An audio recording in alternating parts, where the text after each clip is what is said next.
I grew up and went to school and my church and my school was a place of safety.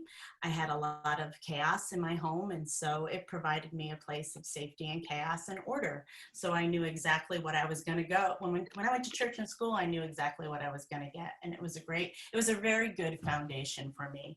My parents were older, so my mother especially had some very old-fashioned ideas, and so for her, Catholicism meant staying a virgin until you were married. And so when I went out into the world in the mid 80s and started to explore my sexuality, it wasn't really great, but I chalked it up to the guilt I felt about having sex outside of marriage, because that's what I was taught to do. And so I said, it just must not be very good because, I feel guilty. So had attraction to women, knew I had attraction to women. And I remember going out with a good friend of mine for lunch, and she and I had this great conversation. And I remember walking away from that when I was about 22 or 23 saying, maybe I'm gay. And I was trying to figure all of that out. And, like, who do I ask? Who do I talk to? It was in the mid 80s, like I said before. So there was a lot of shame and a lot of homophobia in the media about the gay community because of AIDS and HIV. And I was like, who do I talk to? So I ended up going and trying to say to one of my friends, hey, let's go to this gay bar next to the town over. And she refused me. And I'm like, okay, well, I guess I can't do anything about that. So I ended up getting married towards the end of my mid to end of my 20s, and I married a lovely man who we both kept each other warm, safe, and dry, and had 4 beautiful children together over the course of, well, we were married 26 years, but over the course of 12 years, we had 4 kids together. And I'm going to be really, really honest with you. In my 30s, I didn't think about my sexuality at all. I was raising children, and I was just super busy doing that, and I just didn't even occur to me. Like most people, when I hit 40, it started to occur to me again, and that's really, really a lot of people in our later in life community, when they hit that 40 mark. It's often, or however you define life, which is 30 to 60, there is something, Carl Jung says that, this is the time of our life where we go back and we say, okay, how do I want to live my life? How I was told to live my life and how I want to live my life. And so the later in life community often find people in their mid years start to do those things. Ironically, and I read an article in Oprah Winfrey magazine, which I know, tongue in cheek, that just sort of blew my world apart, because it was about a story about women and their fluidity of their sexuality. And all of a sudden I had a language to describe what I was feeling.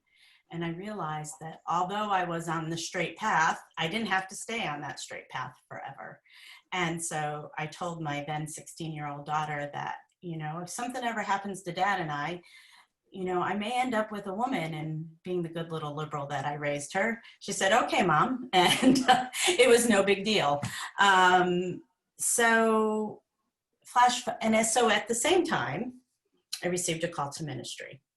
And I went to Yale Divinity School, got my master's there. And in 2009, I was at Yale Divinity School, and I went to a coming out day ceremony because I was a good little ally and showed up to the coming out day ceremony because that's what good little allies do.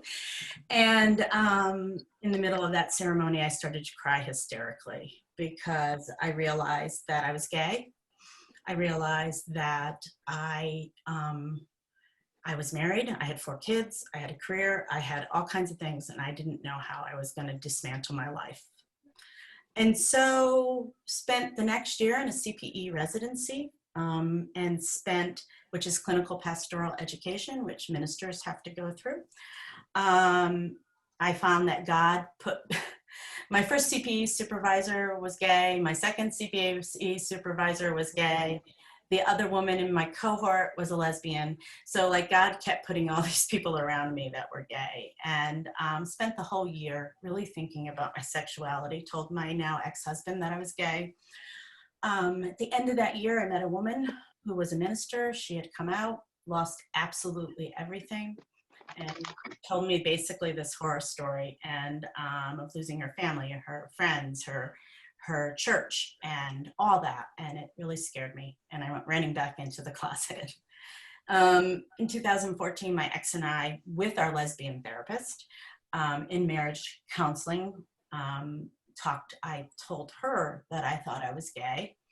And she sort of dismissed it. And she said, well, it's because of the relationship you had with your mom. And I was looking for all these people to validate me, and I realized I needed to validate me. And so put it away again. So 2016, I finally was ordained. I was in another denomination before I was in the UCC. And in the morning after my ordination, I woke up and my sister was visiting, and I said to her, things aren't going well again. This stuff is really hard. I think I need to go back to see a therapist again and, figure all this stuff out. And so a couple months before, I had a patient that I had for a very long time. I was in hospice. I was a hospice chaplain. And I had this patient that signed on to hospice. And I don't know if any of you have done it, but she thought she was going to die the next day, meaning hospice chaplaincy. And so I spent a lot of time with this patient. And one time she said to me, I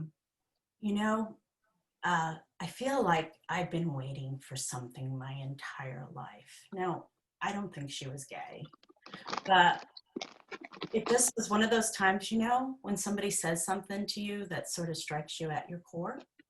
And that was the moment for me. And so she ended up dying a really pretty poor death. And that doesn't happen in hospice. I don't want to scare people, but like she was the 0.05% that do.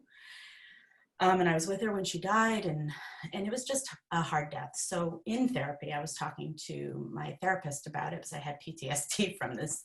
And she said to me, the same therapist that dismissed me the time before. And she said, what have you been waiting for your whole life, Anne-Marie? And, I had one of those moments where you talk about where your whole life flashes before your eyes. And my whole life flashed before my eyes. And I realized that I was gay. And I said it again. And this time it stuck. So that began the process of me coming out. Over the course of 6 months, I went from telling my therapist to finally actually leaving my marriage of 26 years to my now ex-husband. Came out to a bunch of people during that time. But one of the things that I did for myself that I didn't do the time before was I found community. So I Googled late in life lesbian and found a Facebook support group for people who are coming out later in life. And through that, I found community, and that saved my life, because all of a sudden I heard stories of like my own that I had never heard before because I had never been brave enough to share it. And so what I realized after I did my own journey and after I did my own work, that people need community, especially when they're coming out later in life. And so I started to work with the later in life community exclusively. People who identify all different kinds of ways. And I have some information that I'd like to share with you about all that. So that was my story. And so I want to show you, if you're somebody who is either later in life, maybe wants to start a support group yourself, or just wants to be a good support to someone who's coming out later in life. I just want to give you some things to think about. So Kayla, thank you. All right, just give me one moment as I pull it up. Okay.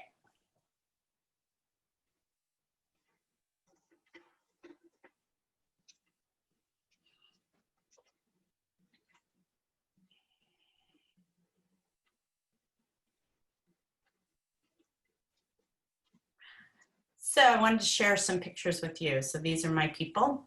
These are my kids, and this is my partner. And that is the church I was ordained in. And you see the little fish on the bottom of the screen, on the bottom of that picture. When I lived my straight life, I helped that church go through the O&A process as the chair of that committee. So I'm really proud that they are open and affirming. That is a designation in the United Church of Christ that says that you are welcome, that the church, this particular church, is welcoming to the queer community. So since there's so many, since we don't have that many people here, how would you define late in life or late bloomers? How would you define that? Who is it? How old are they? You can go to the next one, Kayla.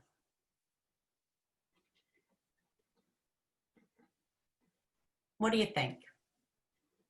Maybe over 30 or 40. Mm-hmm. How about others? Yeah. Well, ironically, the people who just, it's first of all, it's very generational. So I have had people as young as 25 who consider themselves late bloomers.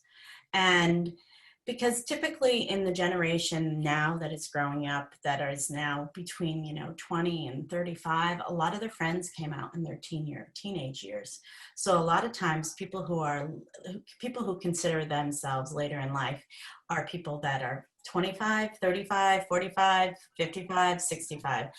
I have had women 75 years old who have joined my groups because, just like a lot of other things in our queer community, how you define yourself as a late bloomer is self-defined. So it's a real wide age range, which is surprising to a lot of people. Okay, next slide. So I just want to throw these things out here. Kayla, we can do this one and then the next one. People are oftentimes not aware that there are development models. This one is for a homosexual development model, and then the next slide is for a transgender development model. Because I wanted to throw that out there, and I don't really want to discuss it in any kind of detail, but the thing is there are all kinds of models out there, how someone develops a queer identity, a gay identity, lesbian identity, bi identity, and how someone develops a transgender identity. And it is sort of interesting to read through these things to help you understand where either yourself is at or perhaps another person that you're trying to be a support to is at with their, their identity. So in the next slide, I find that the people that I work with, that the later in life community often starts with sexual orientation, but some realize that is about gender orientation as well. So the people that have joined my groups, a lot of times they join my groups because they are questioning their sexual identity. But as time goes on and they seek support either from me, but also from a lot of other resources, they realize for them that it's really more about gender. So that's what I have found typical in the later in life community, or at least the community that I serve. Okay, next slide, Kayla.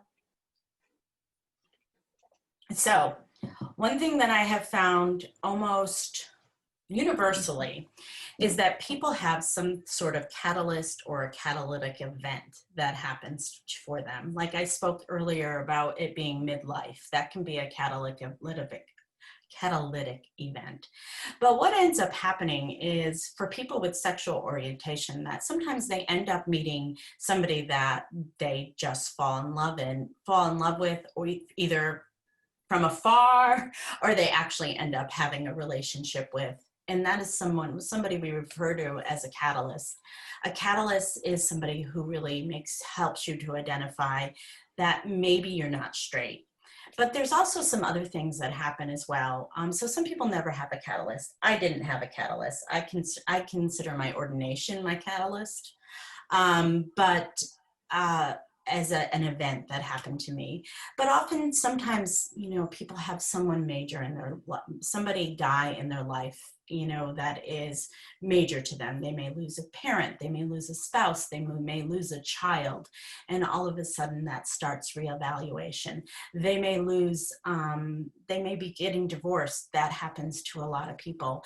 Major moves, major changes, anything that is,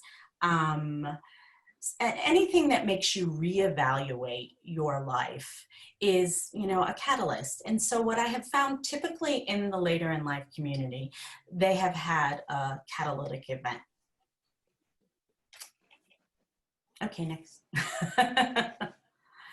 So, and I've also come to realize with working with the community, because it is really hard for people to come out later in life. Because of a lot of factors.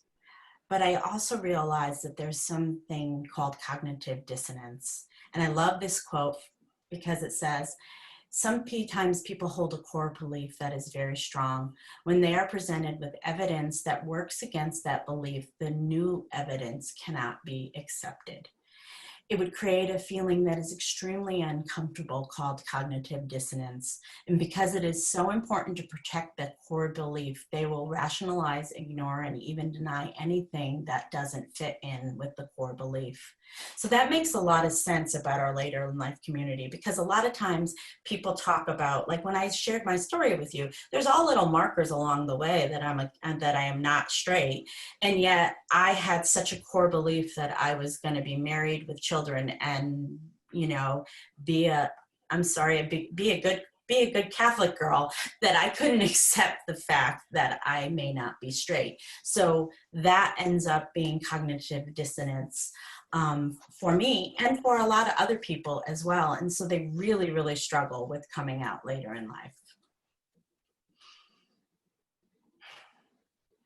So what I have seen, and I think another reason why people really struggle with this is because we are in tandem in our hands, in metaphorically, holding both grief and joy at the same time. Grief about things that are changing, things that are transitioning, things that we're losing, but there's also like this incredible joy that's happening as well. Like, feeling yourself, feeling comfortable, feeling, all of a sudden, having experiences that you've never had before in your life. So you're having all this joy and excitement, and yet you're having all this sadness and grief. And so trying to hold, it's such a dichotomy, trying to hold these two things at once as you're going through them. And so what happened to me is that, Kayla, we can go to the next slide. What happened to me is that I was in all these later in life pages on Facebook, and I saw people like emotionally be all over the place. And I'm a compassionate bereavement provider. I'm certified by the MISS Foundation. So I have, a real good background in grief, and I was a hospice chaplain for 10 years. It was literally 6 months into my own coming out that I realized, oh my God, I'm grieving, because I was a mess and I was not used to being a mess. And so I really started to think about the coming out journey for our later in life community in the terms of grief. And I'm going to talk about grief first, because I want to finish with the joy, because it's always so much more fun to finish with the joy. So as we went through the stages of grief, if you think about it, Elizabeth Kubler-Ross, she is the very famous woman that gave us the 5 stages of grief that everybody talks about. And, she talked about denial, bargaining, anger, depression, and then finally acceptance. She did that study on people who were dying. And so what they ended up doing is taking her theory of grief and just putting on to people who are grieving after a loss, but actually it was about people who were dying. And if you think about it, for people who are coming out later in life, it is a sense of dying, and dying to a sense of self, of how we knew we are and how we existed in this world. So I put the stages of, I love this, this is pretty famous, like when you're doing grief work with patients, this is a great one to use, because there's these stages of grief. But really, that my experience, that's pretty much how it is. I mean, when we are grieving something, we are all over the place emotionally, and I always say that the coming out journey, I used to say this to my grief patients all the time, the coming out journey is 1 step forward and 3 steps back. I mean, it is just experiencing all the things that you experience, denial. I see a lot of bargaining, especially among women in the later in life community, where they try to maintain their marriage to their husband and try to have their needs met. Like they either, they try to open up a marriage that has been long monogamous, which can be very difficult to do, or they decide to go towards polyamory. Again, if you start your marriage as a monogamous marriage, it's really hard to work through all that stuff. And so I find that people try to maintain their previous relationships and bargain their way to be able to have their needs met. And I just, sometimes it works. Everybody's different, and some people can make things work, but it's hard to do. I see a lot of anger, especially those who come from perhaps more conservative religious traditions in which homosexuality or being gay is seen as sinful. So I see a lot of anger towards their church, and I also see a lot of anger towards God, and how God has played a role for them in this mediated through their church. So I see a lot of anger, and there's of course all the sadness, and then eventually, people accept. Coming out later in life is a long journey. It is not something that some people, might go through it really quickly, but typically most people I see 2 or 3 years is like the journey from the beginning when they first start coming out to going through what we call the messy middle of it all, to where they get to a place where they're okay or great or thriving. So they have adjusted to the losses and have integrated the pieces of their newness into their lives. Okay, Kayla.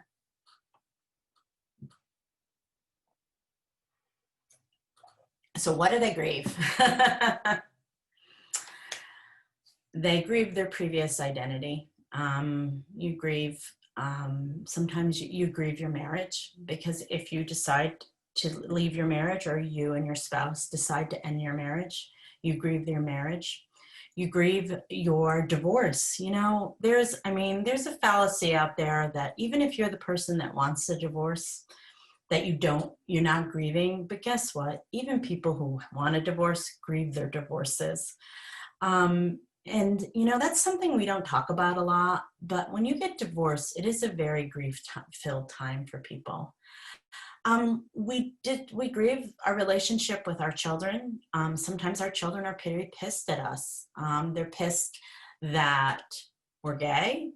Even if, they have to work through their own stuff, but they get pissed that we're gay, or they're pissed that we're getting married.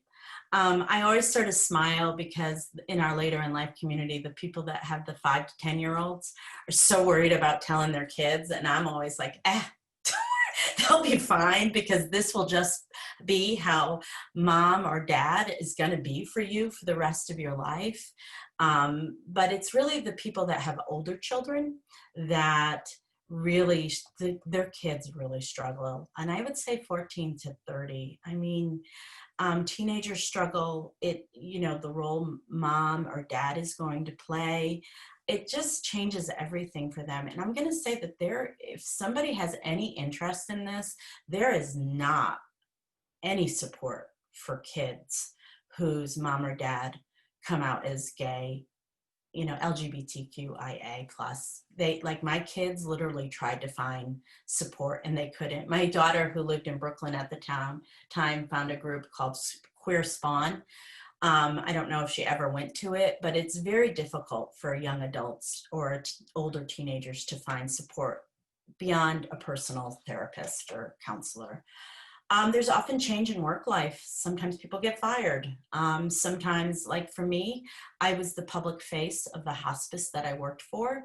And when I came out, I was no longer the public face of the hospice that I worked for. And that really shocked me. I didn't expect that to happen. Our community changes often. So I'm going to just talk about from the experience of being divorced in a very heteronormative community. The people that ended up being I lost all my friends, but the people that ended up being my friends were all the moms that had gotten divorced before me, and they were sort of my support in that community. Ironically, I don't have church on, oh, I do have church. My church was really good. I had no problem with my church, and I think that's because I was a minister there, and they were really loving and supporting of me. So I had probably the opposite of experience that a lot of people have. My parents were gone, so I never had to tell my parents I'm gay, and part of me is very grateful about that. But sometimes our relationships change with our parents and our family, and I honestly still see adult people still really struggling to tell mom and dad that they're gay or trans. That is like a huge conversation for people to have. Sometimes the relationship changes too with their parents, especially if their parents are super religious. Sometimes people move because it's just too much, and so they are moving as well. Their relationship with God and how they have seen God changes often, especially if they come from super conservative churches. I remember just last week, I have a woman that is in the process of coming out and has had a very long journey with this. We're talking, she's in her late 40s and 25 years, where she lived with a woman for about 5 years in between that. And she said she'd left her and because she felt her prayers were no longer anointed by God, because she couldn't pray for her children anymore. And so working with people around reframing how God, how they see God can be helpful. Their relationship with their church changes. If they are, again, conservative churches or synagogues, sometimes that relationship ends. It is also, my heart goes out to people that have to leave their community, because sometimes these places of worship has served as their communities for years and years and years and years. And when they come out, they lose that. And they also have a lot of regret of not having done it sooner too, of having made certain choices in their lives. And there's probably some things that I don't list here, and maybe we can talk about it a little bit afterwards as well.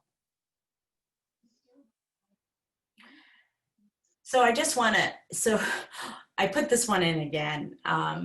People just want a straight line and a straight path. And as caregivers for them, I just feel like that we should always assure them that this is how we want it to work, but actually, it's the slide on the right, the picture on the right for me. That's how actually grief works. It's sort of all over the place and pretty messy stuff. So besides the grief piece, there is oftentimes a lot of internalized phobias going on with people. And I know a lot of people really hate the term internalized homophobia, but there is, as you can see, this is a great graphic from, it's in my resources at the end of it, but it's from Revel and Riot. It's actually a clothing company, but they have some really great resources on their website. But this is like all the other things that people are dealing with, especially I have found especially women are dealing with a lot of other things regarding shame and how you should be a mommy and how you should live your life and how you should always put everybody first before yourself. So besides the grief, people are also dealing with all these other things as well that is really internalized. One of the things I have learned since I've come out, because I thought that everybody who had come out before me had everything all figured out, and then I realized that they actually don't. And I have realized that even though somebody may be out, it doesn't mean they have really worked through some of their own phobias and some of their own feelings around shame and fear and all the things that happen when people come out as a queer person in a heteronormative society. So what ends up happening for our later in life community is that they often feel disconnected initially. One of the things I say to everybody is find community, because that's more important than finding a partner, a girlfriend, a boyfriend, a romantic partner, a lover, whatever you want to call that person. It is because really finding community and finding people to support you as you go on this journey is super important. And so people, when they first come out, often feel very disconnected when they start this process. So, tongue-in-cheek, in the middle of the journey of our life, I came to myself within a dark wood where the straight way was lost. And Dante said that, which I thought this was sort of amusing, but I really do spiritually. Kelly, can you go to the next slide? For some people, it really is a dark night of the soul. Dark night of the soul was from the Roman Catholic tradition, from St. John of the Divine. And it's that moment when everything is lost and all seems darkness, and then comes the new life and all that is needed. And so for some people, the later in life journey really truly is a dark night of the soul. And so they need support for all those things that I have mentioned. But after the dark night of the soul is often, or going on congruently with it in this particular journey, is joy. So I chose to describe the joy in words of people. I asked my groups, some of the people in my group, to describe, I said, I think my question is, we talk about a lot of the hard stuff and the dark stuff about coming out later in life. What's some of the great things about it? And so the first person I asked was my friend Sean. Sean is transgender. I met him when he joined one of my groups. It was about sexual orientation for him at that point, but then he soon realized that it was about gender for him. And he says, my coming out was more than just realizing my sexual identity. It was my gender identity also. I went through most of the LGBT acronym before I landed what felt affirming for me. Gender and sexuality and fluid, and that was the part that I finally began to understand, that having these identities wasn't wrong. It just meant that the box of societal systems experience of realizing I need to make major changes in my life came when I miscarried a baby and through my work as a hospice chaplain. Ironically, he's a hospice chaplain too. I realized the preciousness of this life and that I was not living life to my fullest potential. I started to go to a therapist who helped me peel back the layers. I had pastoral colleagues who were so supportive and helped me feel safe in a space to continue to explore myself. I joined a PFLAG group and some online trans groups to help me have a space where there were shared experiences. I've also had people not be so understanding as my identity as a queer trans man, but my way of working through this is realizing that I must continue to educate others. So that's Sean, and I think his oldest daughter. So I have a lot of quotes here, and it's really interesting because I didn't, I asked people what they thought. And so February of 2019, I had a conference at my house here in Nashville for women coming out later in life. I had two that year.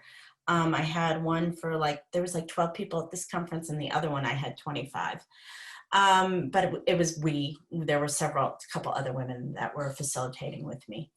And these are singing bowls that are on the ground here. And the woman who played them for us was somebody who was coming out, and she was 72 years old. And she played him for us during the whole conference several times. It was pretty wonderful. And so people say things. I love this quote here a lot. Growth being the biggest one. I felt like identity-wise, I had been stuck for a long time. I have mental illnesses that didn't seem to improve with therapy or medicine, and I couldn't figure out why I'm more accepting of others. And I feel calmer. I feel that I can hear and acknowledge my body and emotions better. I am better to accept my emotions. I feel less exhausted because I'm no longer hiding behind a mask. I no longer live for approval. I always say that to our later in life people is that, that this journey of coming out later in life helps us not to care what other people think. We have spent our lifetime a lot of times worrying about the approval of others. And I say that this journey teaches us that, because we decide what ends up happening is that to live as a queer person here in this country, you have to really not give a shit what other people think. And so this journey really helps people to let go of that. I like this. When you're in your 60s, you're so done trying to please the people around you, you become a bullshit-free zone. We can go to the next one, hon. Joy in finding someone who loves me the way I need to be loved, and I love her the way she needs to be. Pure bliss, even through all of this really hard crap. And then this next quote talks about it, the authenticity. We can go to the next slide. And I love this quote here because this is something I want to talk about. So just for your own education, and so just so you know, if you're really providing support for someone else. Some of the good things: freedom to be me, sex, really great, unforgettable sex, peace, acceptance of myself, all of me, joy, friends who understand the struggles I face, true companionship. I could go on, but you get the idea. So one thing that does happen to people who come out later in life, they often have what we call in our community a second adolescence. People are sort of stunned that they're so horny. And the reality is that we really never had a first. So our second adolescence is really something that really just sort of changes people's perspective. And I have worked with men and women, and I'll never forget a man who's been married to his husband now for, 20 years. So he came out 25 years ago, and he was married to a woman, and they had a daughter together. And I remember him saying to me, he was like the first time I kissed another man, he goes, oh my God. He goes, it was like something that I had never experienced before in my life. It was just amazing. And to me, it was exactly the same language that women use when they discuss, or people use when finally being with the correct person for themselves. It's just this I didn't realize it could be like this, So the last slide is, how can I help? So empathy. I posted a great book. It's on the resource page. It's called I Thought It Was Just Me by Brene Brown. And it really does do a lot of teaching about empathy. So it's important. Empathy is just to be able to be with somebody in their experiences without judgment and provide support. Presence in their grief, and understand how grief can affect us physically, emotionally, and spiritually.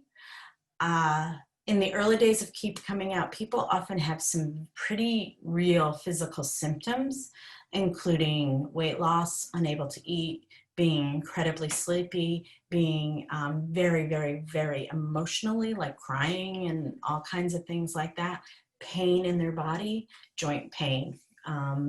So that is really, I mean, what is happening is, being queer is physical, emotional, spiritual, and intellectual of how we are. So of course we're going to have physical symptoms when we're coming out, and we're also grieving too. So of course there's going to be physical symptoms. So just to reassure people, because oftentimes they feel like they're going crazy or something like that.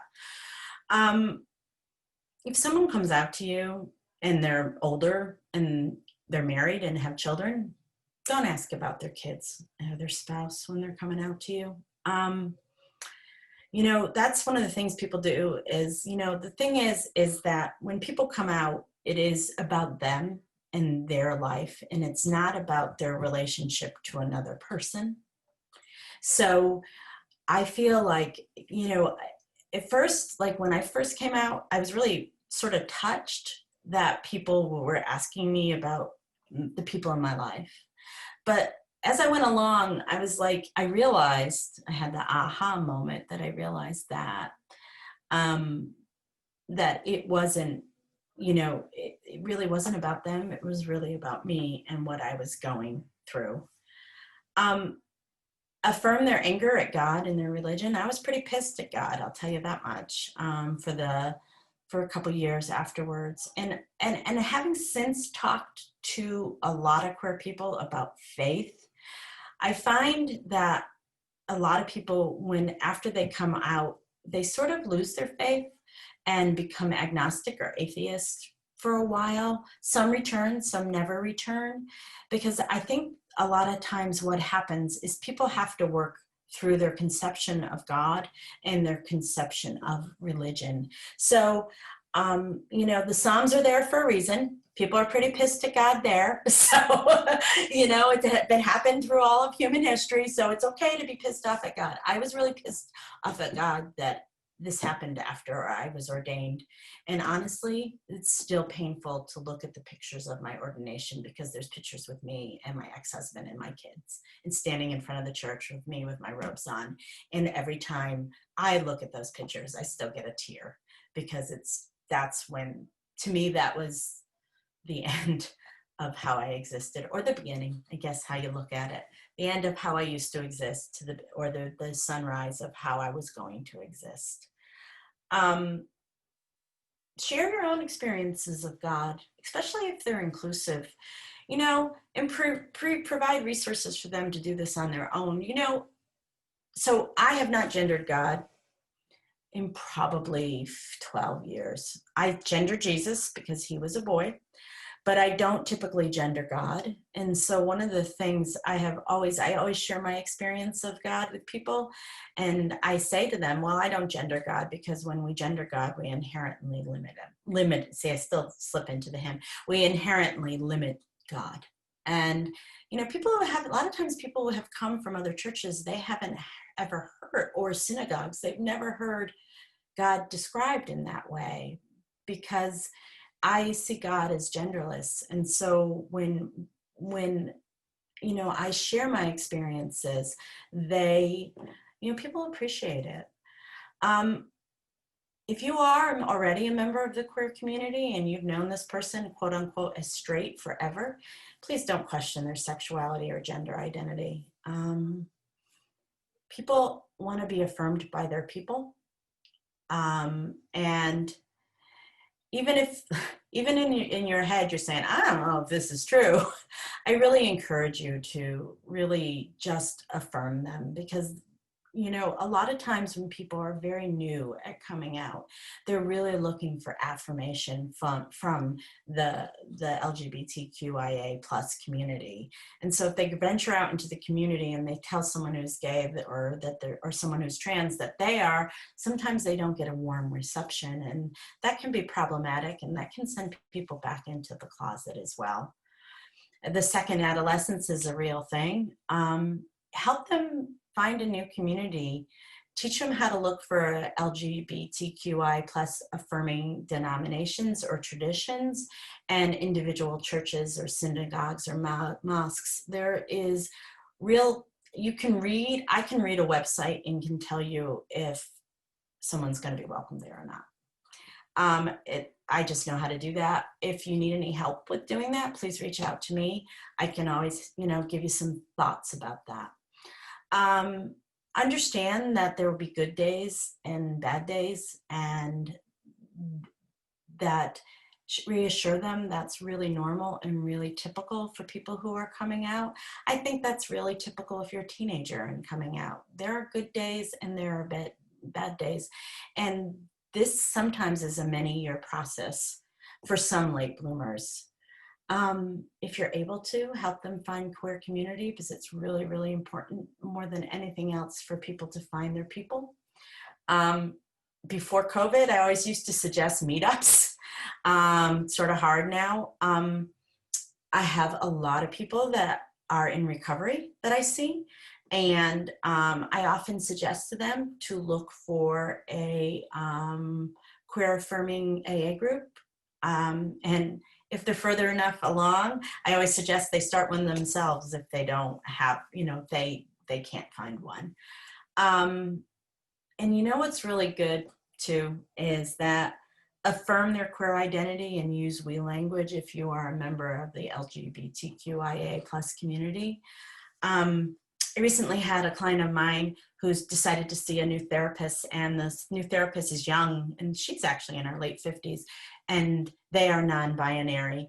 And she was telling them that she left her old therapist, and they immediately said to her, "Oh, they just don't get us, do they?" And it was like in that little sentence that the new therapist used, they affirmed her queer identity. And it's just a wonderful way to do that. So Kayla, the next slide. So to end. So yeah, I've given you a lot of information, but this is the thing, is people need a full embrace. My partner used to tell me about the half embrace and the full embrace. And until I had one, I didn't realize what that was. That's actually me and my oldest daughter at my ordination. But I got a lot of half embraces when I first came out, meaning people are like, "Oh, yeah, that's nice," and then they change the conversation, or they would say, "Oh, that's nice. How's Jim?" That's my ex-husband. Or, "How's the kids?" I mean, that was like the next thing out of their mouth. And until I received a full embrace, which actually was from my son's youth pastor at church. She was 30.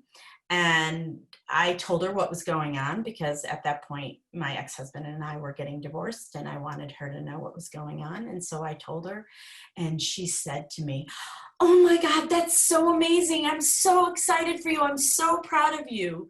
And all of a sudden I got my first full embrace, because she just accepted me for who I was and just affirmed my identity and didn't ask about my kids or my husband or anything else. She just gave me the full embrace. So if you can't think of anything else in the moments, giving someone a full embrace is a wonderful thing we can do for people who are just coming out of the closet, if they're 5 or if they're 75. And this is a list of resources. You can always reach out to me. There's Sean's. If you're somebody who is trans and would like to speak with a trans man, you can always reach out to Sean. There are a lot of secret Facebook groups for people coming out later in life. I have one that was my group, that when I joined, it had 150 members, and now it's got 2,500 members, but it's still a great group. The ethos is very kind and very sweet, and people aren't mean. So if you are interested in a later in life group for trans women, lesbians, anybody who identifies as women or as a woman, or who, if those who are non-binary are more femme-leaning, anybody like that is welcome into this group. And please contact me and I can put you into that group. I like the Life Uncloseted pod series. I'm friendly with Rick Clemens, who is the host of the Uncloseted podcast. He came out probably about 20 years ago. He was married. He had 2 kids. He's been with his husband now for about 15 years. We did a podcast on coming out later in life because we both did it. And that's one of my favorite ones. It's got a lot of tips. And so if you know anybody who's coming out and needs some like normalization of everything, that's a great podcast. I really like that. I have a lot of resources on my website. The Cathedral of Hope, which is in Dallas, Texas. It is a UCC church. It is an exclusive, it's an LGBTQ church. They have some really great resources for people who are coming out from conservative traditions. So they just have some really good stuff on there. Revel and Riot, they have that homophobia graphic that I used, but they have a really great article that is like homophobia, internalized homophobia 101. They also have some like terms people use. They have trans 101. It's ironically a clothing store, but they have some really good resources for people or for yourself if you need to have some more education. Sean mentioned PFLAG, so I put that up there. And that the last thing is I thought it was just me to work through. It's a book about working through shame, but that's a great book to read and to use as a resource for other people because she does some what's called shame resiliency training with people and gives you worksheets that you can use. So that is it. Does anybody have any questions?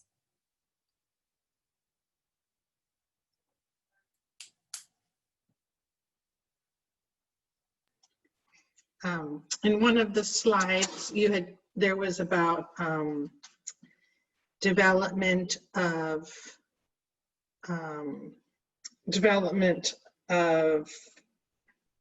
I don't know if it was called homosexuals or something. Yeah, it's called homosexual development. Yeah. Can we see that again? I would like to take a closer look at that. Sure. So that's not my area of expertise, Bunny.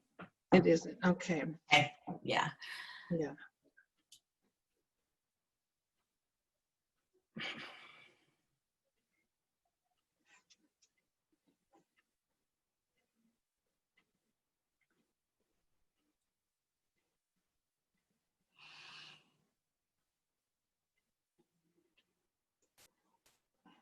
So if you go on the UNCC, the Safe Zones UNCC website, they give you like 6 different theories. Okay. Yeah, and honestly, I use it a lot of the times because I'm not an expert in this or anything like that, but there's another one that I use frequently because I find that like this is sort of circular. The one that I use typically, it's for lesbian development. Mm-hmm. And the one I use is because I find that like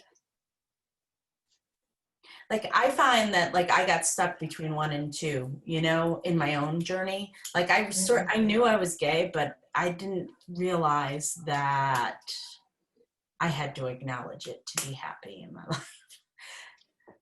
That's from my book. So, yeah.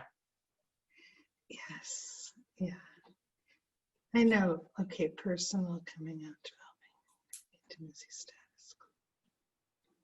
Yeah, I think I first came across that there was a developmental process. I think years ago I had taken a workshop on coming out and found these handouts that talked about like a developmental process, and it was like, oh my, I wasn't aware of that. And and I'm in the process myself right now of coming out as a lesbian, and so just seeing this again just makes me want to go back and look at the model again, just because it's like this is all so new, Right. And there is a process, but most people don't know about what the process is, so it's Right. I mean, to learn about it. well, because, you know, you think about it, I mean, the heteronormative world that we live in, you know, people don't pay attention to this. And it's really true. There is a identity model for people who are coming out, you know, that people really work through. I like the linear model, unlike grief. I like the linear model for it because I have seen personally people really go through the steps, you know. um, I have seen Sean through the steps, and then he moved over and started going through the steps within the trans community. I have seen other people, you know, come out and just be ashamed that they're gay and don't know how they're going to do it. And as they have found community and they have started to let go some of their old ideas of how they should exist in the world, they end up, you know, really going through the steps. It's been really amazing. And I've also been on the journey with all those women 5 years ago that we all came out together at the same time. I've seen them, you know, I feel like I've gone through all the steps. You know, I'm living out as a lesbian and I'm engaged to a woman, and all my kids, in fact, one of my kids was on the call today listening. So, you know, I feel like I've gone through the steps. Thank you. Mm-hmm. Any other questions?